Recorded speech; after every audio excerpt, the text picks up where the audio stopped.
Throughout the 6 years, one of my main goals through the show is to help stop bullying, speak up, indicating to help victims who have been bullied learn to speak up for themselves. That's why we do stories like the one you're about to see. Initially, the story you're about to see.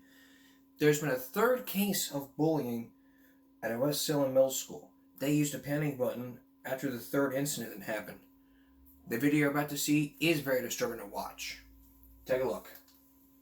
It's becoming all too familiar, a third bullying incident involving West Sylvan Middle School since the start of this year. Asking tough questions, our Joelle Jones spoke with a mother and daughter who say despite a court order, an off-campus attack led to even more bullying on campus. Joelle, what is the school district saying about this? Well, Jeff, with this being our third story on this, as you mentioned, I asked the district what's being done to keep students safe. They tell us they have added staff and additional trainings here at West Sylvan Middle School, but the mother and daughter I spoke with say more will be needed to stop this pattern. And a warning, some of the video in this segment may be considered disturbing. I bought pepper spray after pepper spray. They took them away, so I bring a panic button now to school. Armed with defenses, West Sylvan Middle School student Jocelyn Carr says she's now resorted to extra safety measures because bullying on and off campus has gotten out of control. Now she and her mother are asking the district to do more to keep students safe after a brutal attack in October forced them into court. While I'm above, cooking dinner, I have no idea that my daughter's screaming for mom and asking for help the entire time. She pulled me, threw me to the ground, and then started hitting me multiple times, and all I remember is apologizing over and over.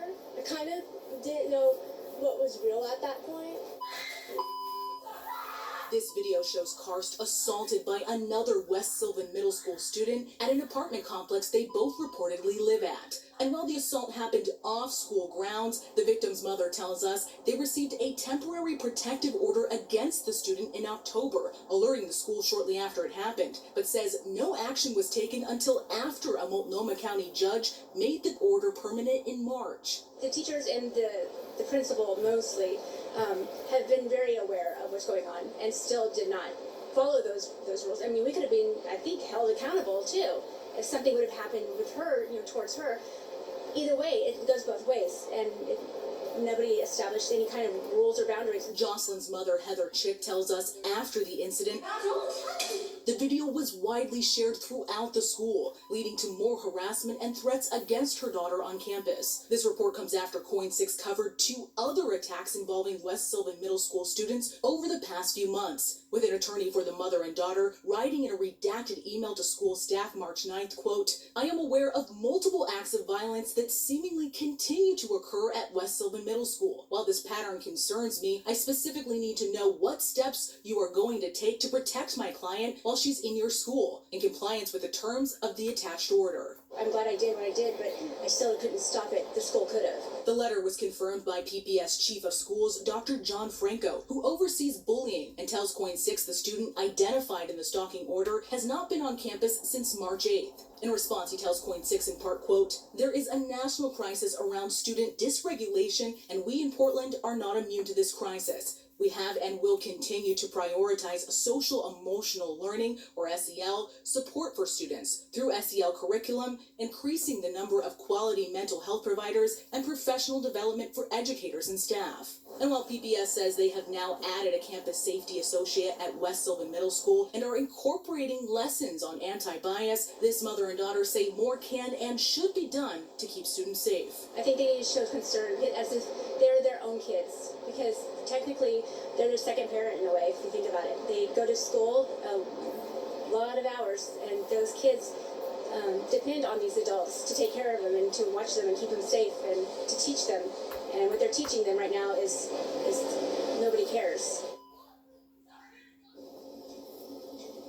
Now, after our interview, that student Jocelyn shared with us a statement which she asked us to include, and it says in part that the violence at this school has not only caused her not to want to attend, but it's also made her fear for her life. But she goes on to add that West Sylvan does have students and staff who she adores and who have taken care of her concerns. So we have more on her statement, as well as the statement from PPS at KOIN.com. But for now, reporting live outside of West Sylvan Middle School, I'm Joelle Jones, KOIN 6 News. So, with that being said, one second here.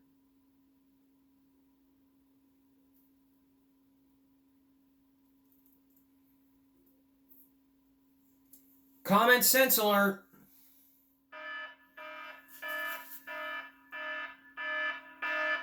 One more time. Common sense alert.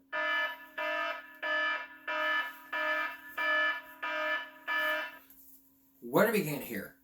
If you have a protective order and they still go to school, they need to be aware of what's going on so that this doesn't happen. And the school just like throws it away saying, yeah, I understand we have an order, but. And that is the big word here, but. When people say but, you know what? Let me write it out for you guys, that way you guys can understand. And they say, yes, we understand.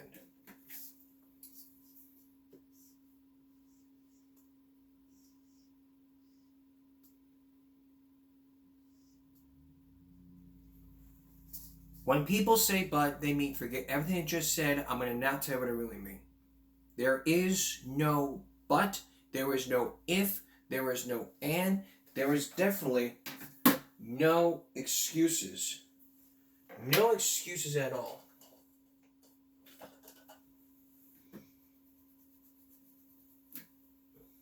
But if there was an excuse,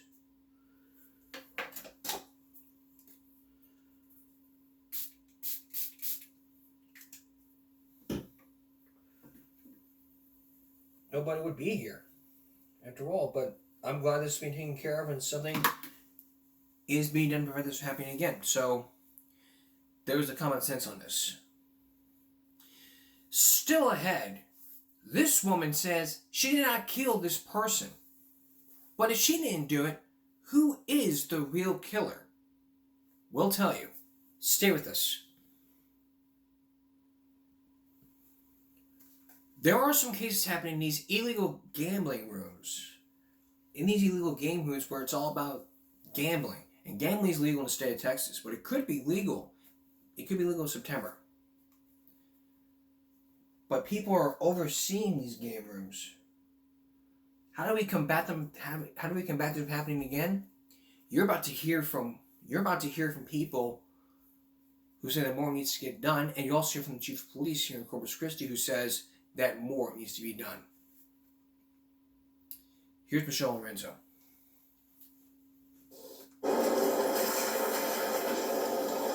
We have our own concerns within law enforcement because when they're paying out, it's illegal. If they're not paying out, they're not going to have customers. So the business model itself, almost suggests that they're conducting illegal activity. You might recall our report on 7 game rooms police raided in the city of Bishop.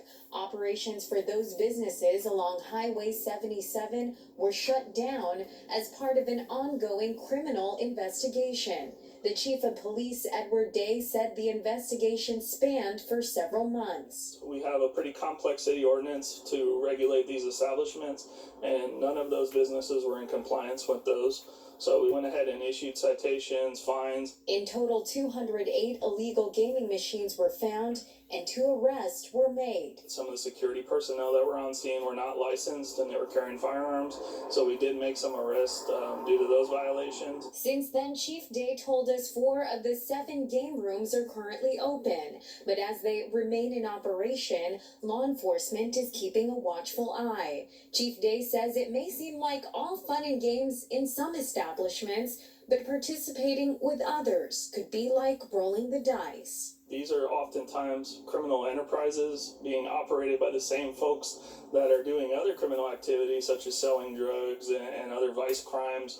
So it's not like going and playing bingo. Bingo is highly regulated. He adds residents have expressed their concerns about some game rooms. Day said they are working to address any problems that may arise. We have to investigate, and it takes a long time for us to get the elements that we need to prove a criminal case in order to serve a search warrant, in order to make arrests. So sometimes it may look like nothing's being done, even though it's investigations that are going on behind the scenes. So in this case scenario, more is being done. That's in that case scenario. Coming up next, it's been 31 years since the beating of Rodney King. Judd Rose is going to take you step by step into what happened. You will hear from the police officers during that time, and you will also hear one of Rodney's friends tell his side of the story about the beating that had happened. Then later, this woman says that she did not murder this man. But if she isn't the killer, who is the killer? Stay with us. Now the very latest on Oxford ever since we first brought you this story.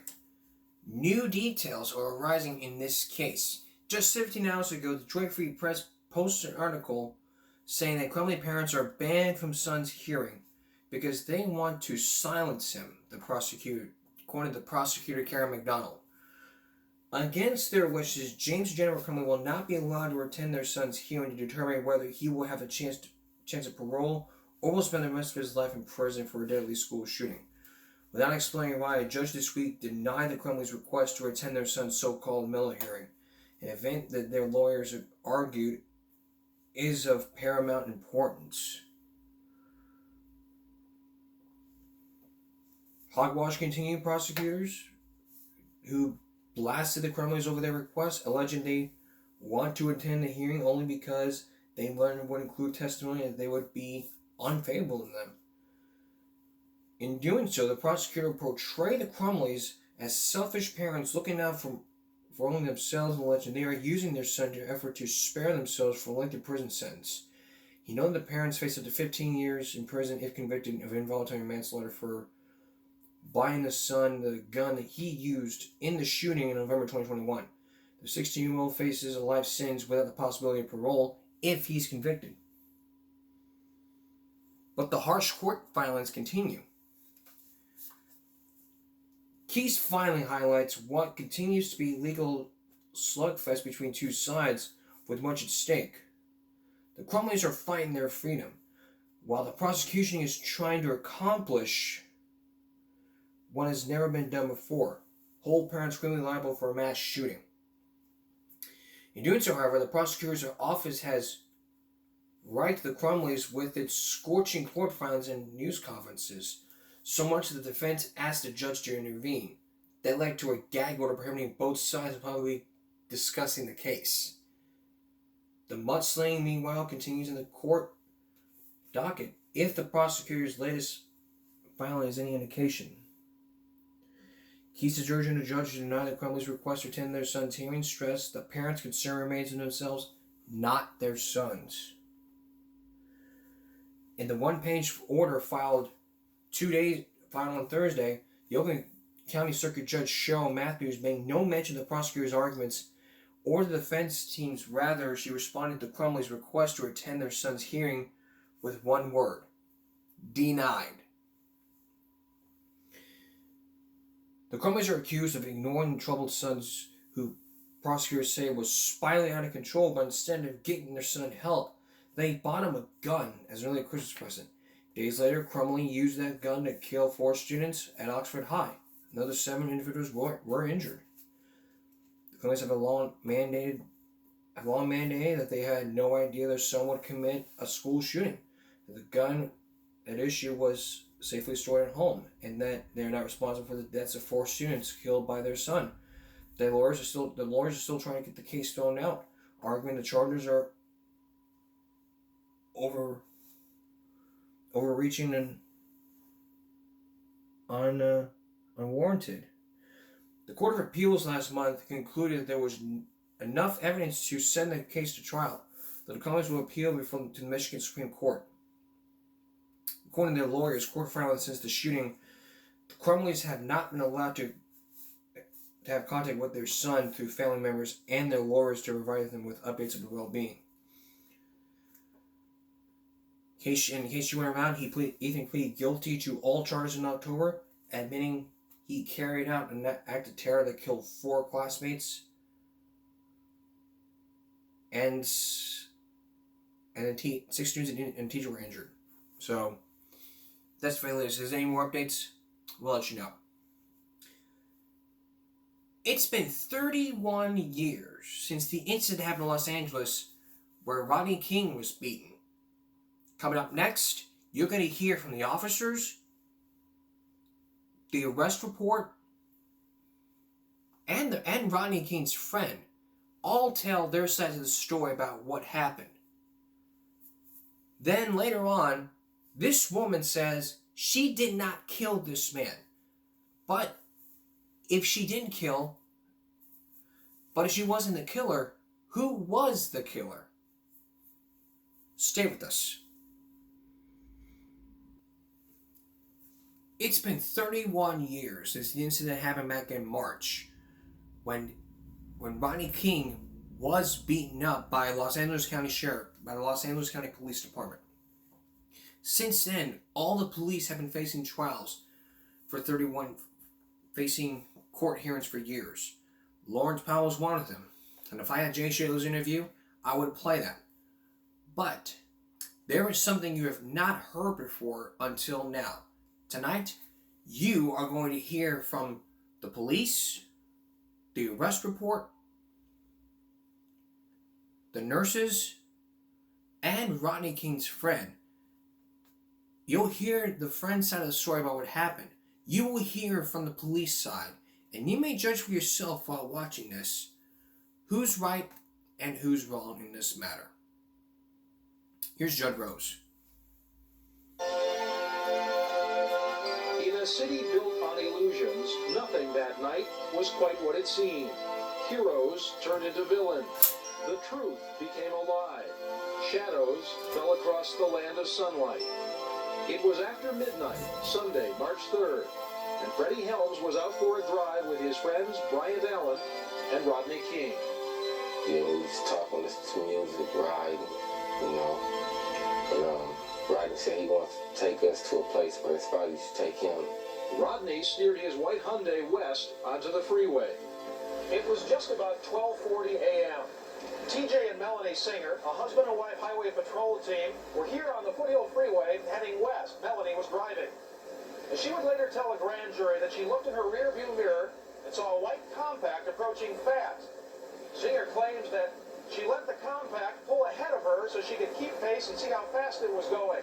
She says that she gunned her patrol car to its top speed, 115 miles an hour, and the white car was still pulling ahead. She says she then flipped on her siren and her red lights, and her husband radioed in the license number. We're only in the southbound on Paxton at Foothill. How fast was King going? Well, not as fast as the CHP officers claim. In fact, the Highway Patrol's own tests showed a car like King's, a Hyundai, can't go faster than 97 miles an hour. But more curious than how fast he was fleeing is why he was fleeing in the first place. Stephen Lerman is Rodney King's lawyer. Well, he may have acted unwisely, and he may have acted immaturely by not stopping right away, and for whatever reason he had. Well, what has he told you? He said that when he saw the cops in back of him, he was afraid they would give him a ticket, and he wanted to get off the freeway. He's afraid they'll give him a ticket, so he keeps fleeing? He was afraid that somehow it would interfere with his parole. King was on parole after doing time for robbing a grocery store in 1989. Now, suddenly, he was a wanted man again, although at this point, only for speeding. The patrol car chased the Hyundai for nearly 3 miles of freeway, at times separated by as little as 100 feet. Could be 3 male blacks in the vehicle, so white Hyundai, I believe. In the middle of all this, Freddie Helms was in the back seat of the Hyundai, he claims, sound asleep. You were asleep during the whole pursuit. Yes.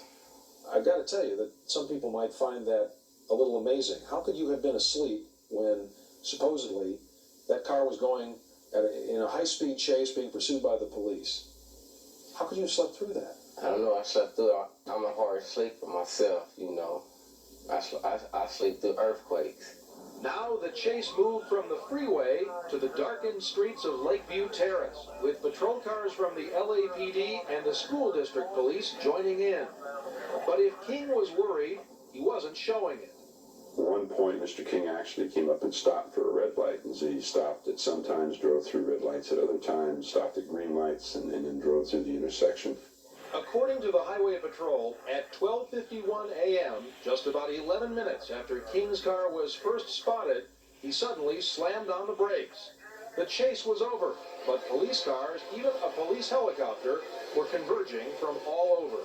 Police officers, knowing that there's a so-called pursuit in progress, intend to be at the termination of the pursuit for the ass kicking that follows. And that's what happened, pure and simple. There's a gang mentality, the adrenaline's pumping, and no matter what Rodney King did when he got out of the car, he was doomed.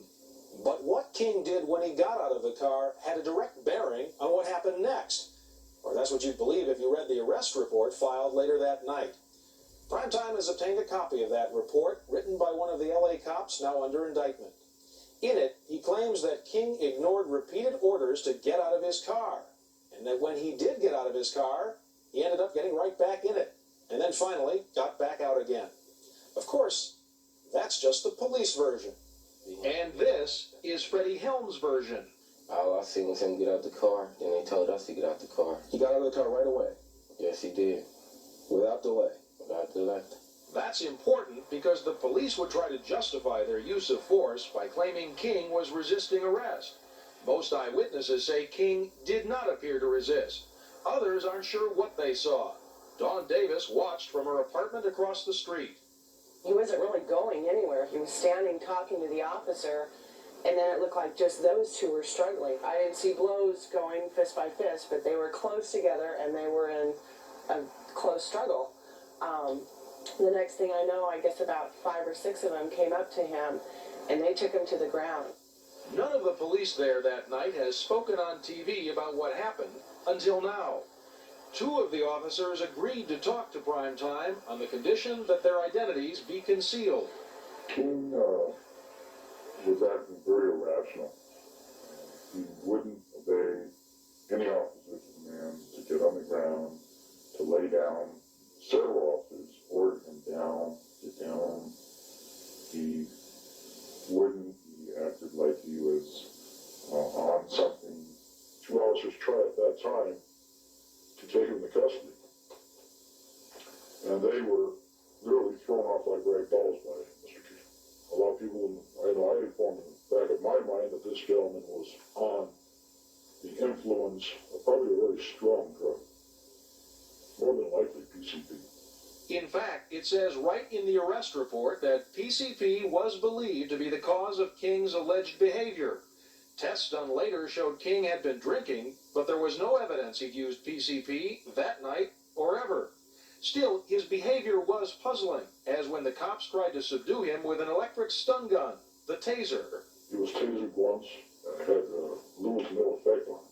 The second time he was tasered, and this was done by the sergeant, he gave out a scream. This scream that I heard was not really in pain, it was more of anger. He did go down, I believe, to maybe 1 or 2 knees, and within a second, he was back up again. Bear in mind that each shot from the taser hits its target with 2 tiny darts that send a 50,000-volt jolt. Nurses examining King later testified that none of the darts had pierced his flesh, although taser experts say it should have worked anyway. The attempts to characterize Rodney King as acting foolish or that he was under the influence are all red herrings. They're all essentially side issues. The real issue here is that these cops use excessive force and almost kill this guy. And that's the only issue. The only issue. It was now 12:53. At the complex across the street, people were coming out of their apartments. George Holliday brought his new handy cam. I was concentrating on the camera, trying to make sure it was focused. I could hear the people below me down here on the sidewalk and the other balconies down the building here yelling, stop, stop, and oh my God, that type of thing. And I figured if all these other people didn't get the police to do anything, maybe one more voice wouldn't do too much. So I kept on filming. The result, one of the most famous and revolting home movies ever made. As it begins, King is on the ground. The dangling wire is from the taser. Holding the other end is Sergeant Stacy Kuhn, a 15-year veteran of the LAPD, the officer in charge. Over there, 7-year veteran Ted Brasino. He claims here he tried to stop the beating, but later he's seen joining in. And that's Officer Lawrence Powell, a 3-year veteran, and rookie Timothy Wynn. They wrote in their arrest report that they used their batons in self-defense. Rodney was told to put his hands behind his back so he could be handcuffed. Rodney did not do as the officer said and used the baton in an attempt to get him to comply to the orders so that they could come up and put his arm behind his back so they could cuff him safely. But witnesses tell a different tale. On the tape, this car is seen driving away after its passengers got a close-up look at the beating. One of them was this man, who asked us not to identify him.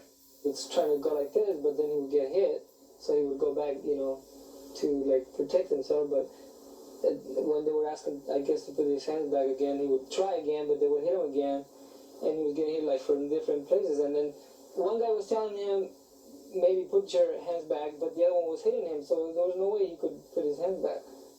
Also visible at the very end of the notorious tape is this bus, which was held up by the police activity. On the bus, members of a Mexican band returning from a performance. These musicians had the closest and clearest view of the beating, but until now, they hadn't spoken publicly of what they saw. He didn't do nothing to her. I mean, he tried to fight something like this. I don't see nothing like that. They trying to kill him because the way they were hitting, I thought they was trying to kill him. And he's not the only one who thinks that. Jim Mahone spent years training LA sheriff's deputies in the use of the baton.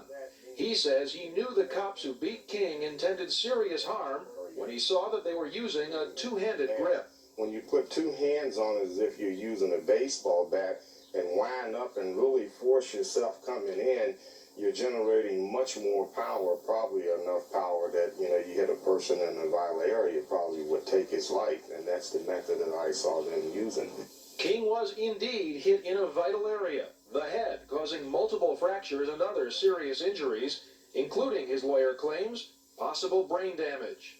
Candace Barnes is King's aunt. Story says that it was like he was a wounded dog and that he was broken up so badly, and all he wanted to do was for them to let him go, just let him go, and he would make it home. And his wife goes, "But you were so badly beaten, would you have made it?" And he says, "Yes, I would have made it home even if I would have died on the doorstep."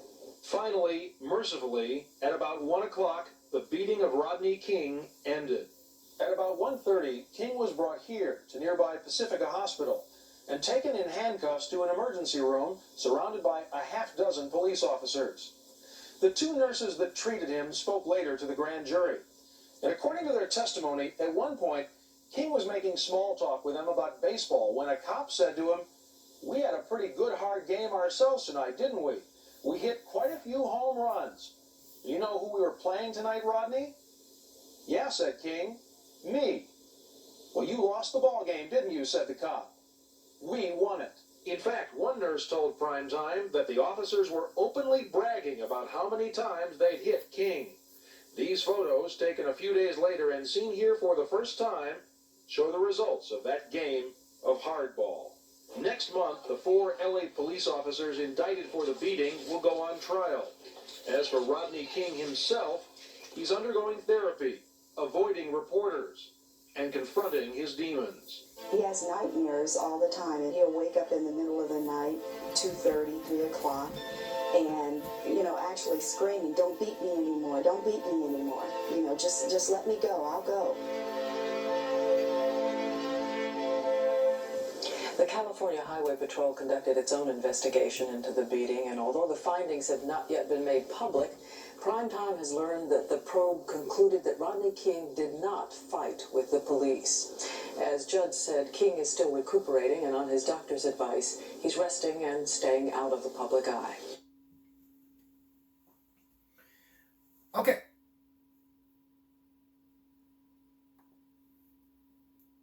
Common sense alert.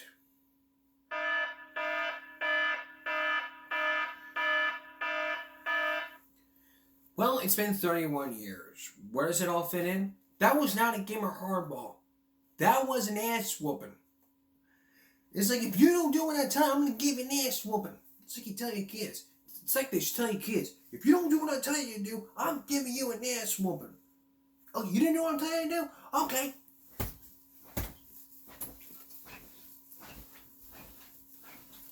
I told you.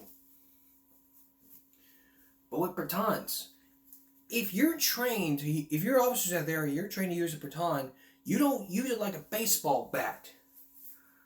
You go like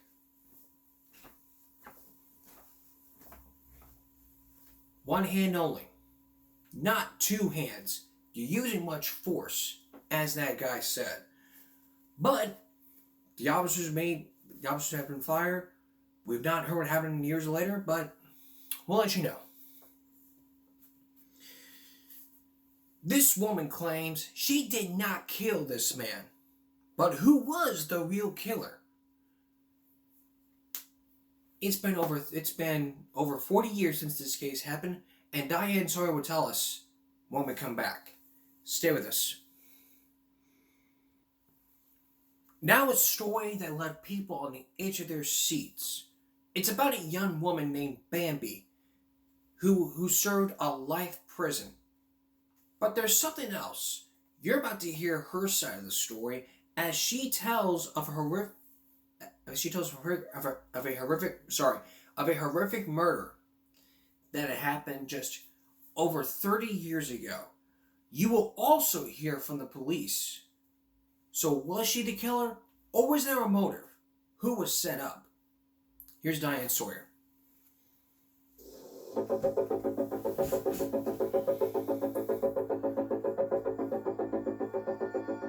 February 1982. Bambi, the made-for-TV murderess, goes on trial. She is Laurencia Bembenek, a former cop, and according to prosecutors, a shallow pinup who is craven about fancy clothes and life in the fast lane. So craven about the $700 a month her husband is sending his ex-wife for the mortgage and child support that she hatches a plan for murder. The prosecutors say this is what happened. In the middle of the night, Lori Bembenek put on her police shoes and jogged 2 miles down this road until she got to the house where Christine Schultz lived. There, she stole up to the second-floor bedroom, bound her husband's ex-wife, and gagged her with a bandana. Next, she wandered across the hall into the children's bedroom. Later, the boys would tell of a large person in a green jacket, wearing a dark wig pulled into a ponytail. A killer who put a huge hand over the older boy's face and terrified him. Then the killer moved back into Christine Schultz's bedroom and fired a gun into her back at point-blank range. As the killer fled, the two panicked little boys tried to put a bandage on their mother and then frantically called for help. No wonder the city of Milwaukee was riveted by the savage murder and the murderess. The prosecution said, and the jury believed, that you jogged 18 blocks with a gun and murdered your husband's ex-wife. It's crazy. It's crazy. They said you wanted the money. He talked about designer clothes, of course, fancy things. Well, I'm not Nancy Reagan. I mean, if you mean Calvin Klein jeans, yeah, that, I admit it. I'm guilty. I wore Calvin Klein jeans. Yet every day there they were, running polls about her clothes, her lethal looks. Do you believe Bembenek is guilty or not? I believe she's guilty. He's very attractive. Could be a model. The woman is blonde and interesting. Interesting and icy. She says she was numb with disbelief, but every scriptwriter knows that kind of behavior must mean she did it. I couldn't win. If I wore something a little on the conservative side, they would say I was trying to look like Little House on the Prairie. If I wore something, that was a little more form-fitting, then, I was the femme fatale, trying to persuade the male jurors or something. For some reason, they want it both ways. Like, they want me to be savvy and manipulative and charismatic and this Svengali stuff. But they also want people to believe that I would be stupid enough to flush a wig down the toilet and wear a green jogging suit to commit a murder with my husband's gun. Like, either I'm really stupid or I'm not. Do you think she's a murderer? Well, yes, I do believe she's a murderer. Robert Donahue is the assistant DA now overseeing the case. He says Bembenek can protest all she wants, but the evidence was conclusive. You think her trial was completely fair? I would not say any case is completely fair. The issue is, what did she receive a fair trial? I'd say yes. And just take a look at the evidence. The things that led a jury to convict her of murder. First, the murder weapon. The prosecution produced it. The .38 caliber revolver her husband Fred Schultz kept at home, where Lori admitted she was that night. Second, her hair was found in the bandana that had been used to gag Christine Schultz.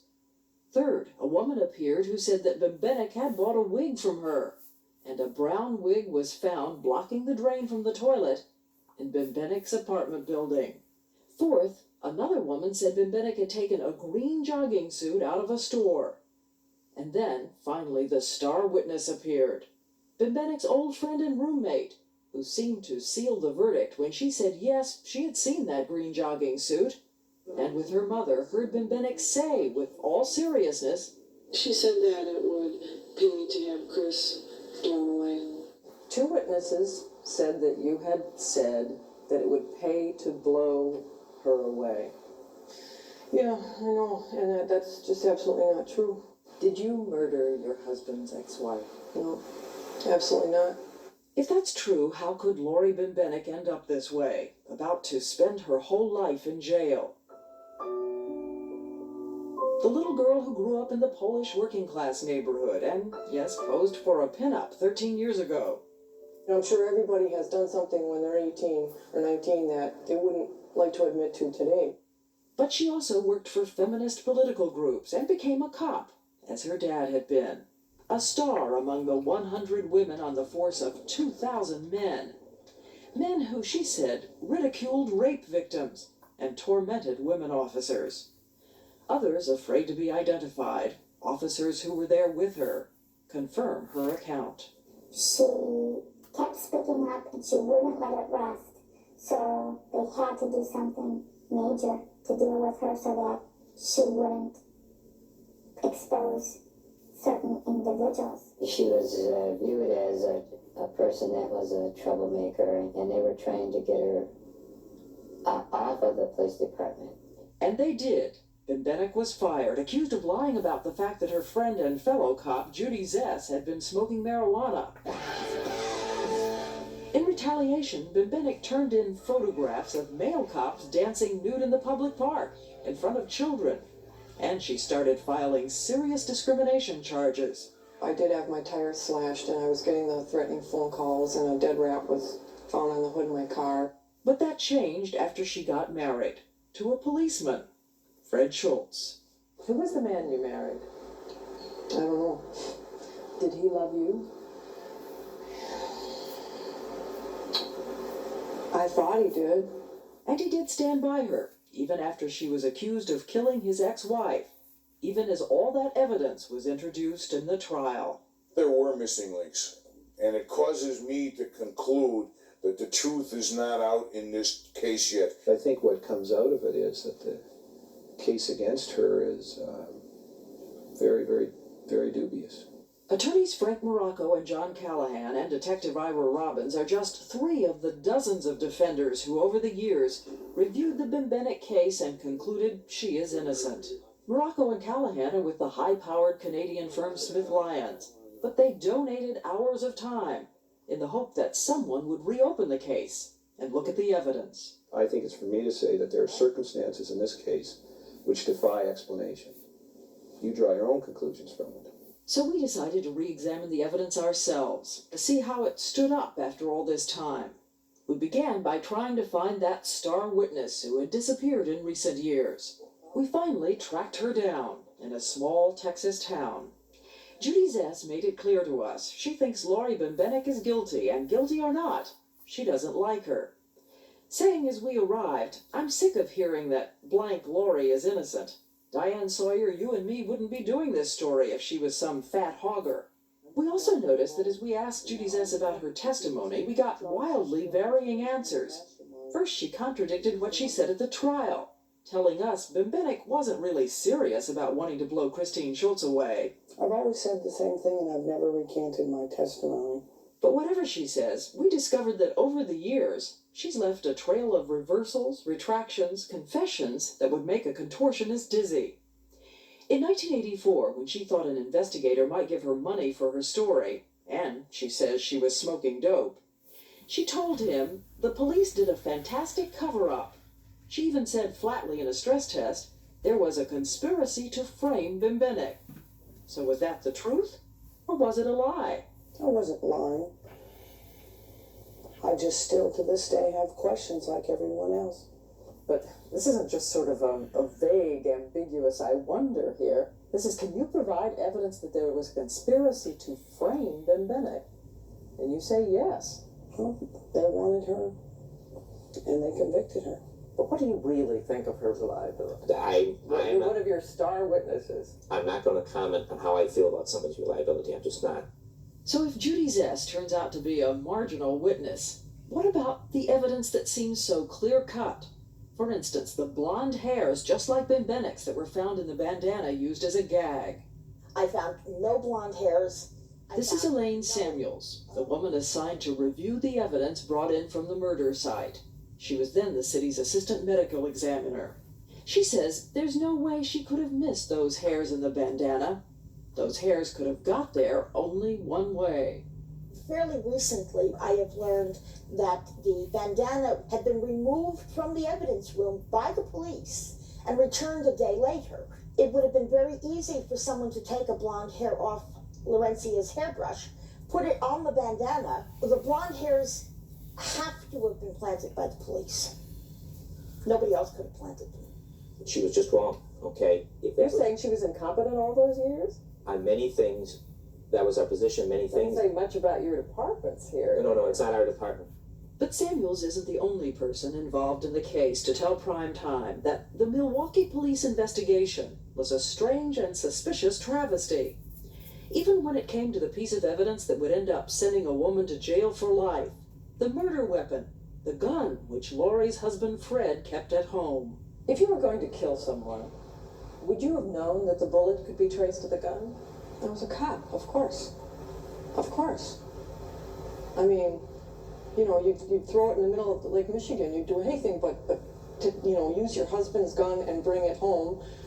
Why don't you just put up a neon sign? I mean, that's crazy. And indeed, her husband Fred and his deputy, Michael Durfee, even testified that they had checked that gun a few hours after the murder. I removed it, and I opened the cylinder, and I checked various parts of the gun, including smelling it to see if it had been fired. You didn't think it had been fired, is that correct? In my opinion, it had not been fired. In fact, Durfee made a comment to Fred. He said, Jesus Christ, don't you ever clean this thing? And he handed it back to him because it was full of dust. And yet in the trial, police produced a gun they say matches the bullet that killed Christine Schultz. They say it was the gun at home with Bimbenek that night. The problem is you have to take their word for it.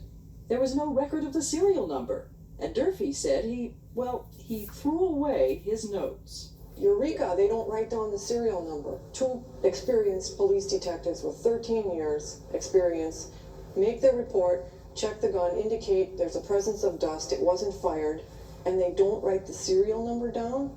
Obviously, it would have been nice if he had written down the serial number. And throwing away his notes? You don't think there's anything unusual about this? Is it an unusual? Sure, it's unusual. Is it unusual? Yeah. But during the trial, a lot of the evidence the state puts on is unusual. The real trial is very different than TV. Now, how can we even say that the gun they took to the crime lab is the same gun they checked that night? The murder weapon isn't the murder weapon. And now Bimbenek's Canadian attorneys say they have the foremost experts in that country ready with a bombshell. They say if you look at the large size of the wound, it couldn't have been caused by the much smaller muzzle on the gun produced at the trial. You cannot create a 250% discrepancy. Primetime has also consulted top ballistics experts in the United States, and we too were told that the weapon introduced at the trial did not kill Christine Schultz. And yet when Bimbenek's lawyers asked Donahue to send the gun to the FBI to settle all this, Donahue said he had his own experts, and that's enough for him. Why not give it to the FBI? I'm not going to comment about an investigation, stuff we're investigating. And one more thing that was dismissed at the trial. There were only 2 witnesses that night, the 2 little boys who had watched their mother die. On the stand, Sean, the oldest, 11 years old at the time, was asked about the killer who had put a hand on his face. Do we have any doubt at all that it was or was not Lauren? It wasn't. Sean said it was impossible. It was not a woman. It was a very big man. Prosecution said that you, at one point, went into the boys' room and put your hand over the face of Sean, the older boy. And this is the same kid that insists it wasn't me. Yet on March 9th, 1982, the verdict came down. We, the jury, find the defendant, Laurencia Bembenek, guilty of first-degree murder. With her husband, Fred, weeping in the audience, Laurencia Bembenek heard her heart-stopping sentence. It is the sentence of this court that you, Laurencia Bembenek, are to serve a term of life imprisonment. I mean, my back was to the camera, but the sheriffs that took me up in the elevator, could be my witnesses. I was sobbing so hard, I couldn't hardly breathe. It's like a defense mechanism. You can't even bring yourself to believe that you just got a life sentence, you're not going anywhere, you're convicted, that's it, that's all.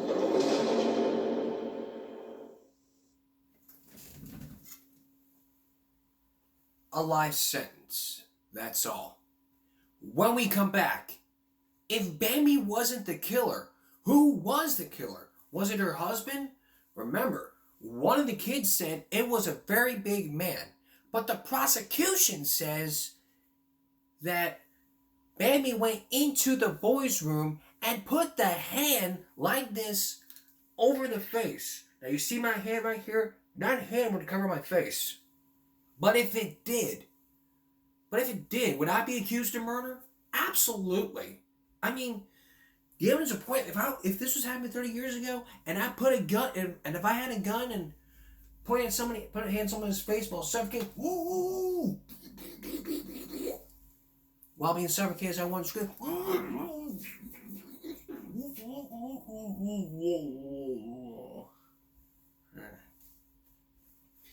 I too will probably get that life sentence. So again, when we come back, if Bambi's not the killer, who is the killer? There are multiple sides to every story here. You'll hear more from Bambi, more from the attorney, and why didn't the police do anything about it? Stay with us. I got a question for you. Do you ever use a public bathroom? What if you realize that they don't smell too good? Or smell bad? I mean, I don't know what hell looks like, but I can imagine it being like Satan spreading fire all over the bathroom. I mean, you walk in a bathroom and expect you to have peace and quiet, but then all of a sudden you put your foot in and go, bleh. Here's Rob. What's up, you wild Pikachus? I always asked myself, why are public restrooms the worst places on Earth? Like, I don't know what hell looks like, but I can imagine it's as bad as some of the public restrooms I've been to. Because most public restrooms, for some reason, there's graffiti everywhere. And if there's not graffiti, people just scratched up, like, gang signs and, like, other stuff on the mirror. You'll go to wash your hands and it's all, like, carvings that says 589 Gang Cred Street, homie. Someone thought it'd be cool to draw a penis in the mirror. In the stalls, they have just scratched up like curse words. Bitch, fuck, Charles was here, smoke a fat one, bitches be cray, first comment, faking gay. Like, I can imagine the people doing this and why it's such a cool thing to do. What do they do? Like, while they're taking a shit, do they just...